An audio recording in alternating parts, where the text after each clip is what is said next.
इंदौर का चर्चित honeymoon murder case एक बार फिर सुर्खियों में है। वजह है इस केस की मुख्य आरोपी और राजा की पत्नी सोनम रघुवंशी का एक ऐसा बयान और राजा के भाई विपिन रघुवंशी के सनसनीखेज आरोप से जुड़ा हुआ। शिलांग की कोर्ट में सुनवाई चल रही है। सोनम जमानत पर बाहर है, लेकिन इंसाफ की उम्मीद लगाए बैठा परिवार अभी भी बहुत गुस्से में है। अब से यहाँ पे सवाल ये है कि क्या कानून की आंखों में धूल झोंकी जा रही है? क्या वाकई ये कत्ल सोची समझी साजिश थी? आज हम इस पूरे मामले की एक एक परत खोलेंगे और आपको बताएंगे कि अब इस केस में क्या नया मोड़ निकलकर सामने आया है। नमस्कार, आप देख रहे हैं एनडीटीवी इंडिया। मैं हूं आपके साथ हर्ष कुमार। राजा रघुवंशी के भाई विपिन रघुवंशी ने सोनम के खिलाफ एक बार फिर से मोर्चा खोल दिया है।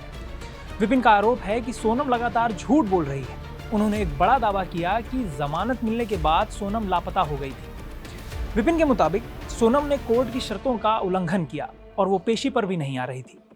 शक तो यहाँ तक था कि वो सरहद पार करके नेपाल भाग गई है। पहली बार है 1 साल में कि सोनम मीडिया के सामने आई है और मीडिया के सामने आकर उन्होंने ये बोला है कि अफवाहों पर ध्यान ना दे और वो शिलांग की जो भी प्रोसीडिंग्स है उसका रिस्पेक्ट करती है और वो शिलांग में ही और कहीं नहीं जाएगी वहाँ से। देखिए, जिस दिन मैंने सोनम पर जब आरोप लगाया था, मैंने कभी सोनम उसी दिन कभी शिलांग में थी, कभी तो सोनम उसी दिन मीडिया कॉन्फ्रेंस द्वारा जो है आगे बोल सकती थी कि मैं शिलांग में हूँ, मुझे जो भी आरोप लगाया जा रहा है झूठा आरोप है, कभी है। मगर सोनम ने ऐसा कुछ करा नहीं। मगर सोनम ने क्या करा, सोनम ने 3 से 4 दिन बाद जो है मीडिया कॉन्फ्रेंस करी है कोर्ट में जाके उनके वकील के पास में बैठते हुए। तो सोनम रघुवंशी इतनी सत्य थी कभी, तो उसी दिन मीडिया कॉन्फ्रेंस क्यों नहीं करी बुला के उसने।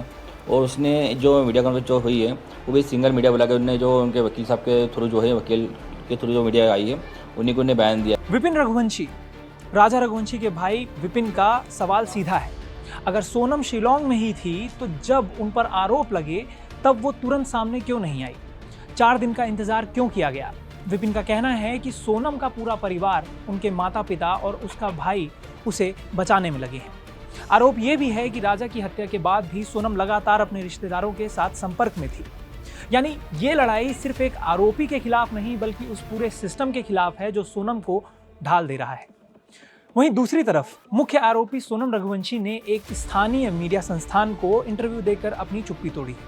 उनका दावा है कि वो शिलांग में रह रही थी और कोर्ट की हर शर्त को मान भी रही हैं। उसने कहा कि सुरक्षा कारणों से वो अपना पता नहीं बता सकती है और जब तक ट्रायल खत्म नहीं होता वो इंदौर नहीं जाएगी।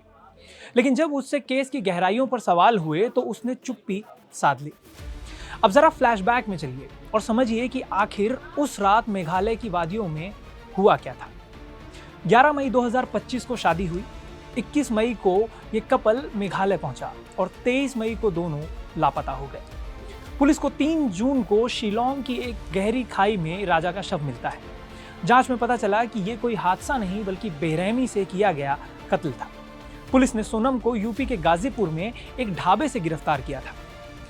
आज भी वो तस्वीरें और वो खाई राजा के परिवार को डराती है। क्या शिलांग कोर्ट से राजा को इंसाफ मिलेगा या फिर ये मामला कानूनी पेचीदगियों में उलझ कर ही रह जाएगा? ये वक्त बताएगा।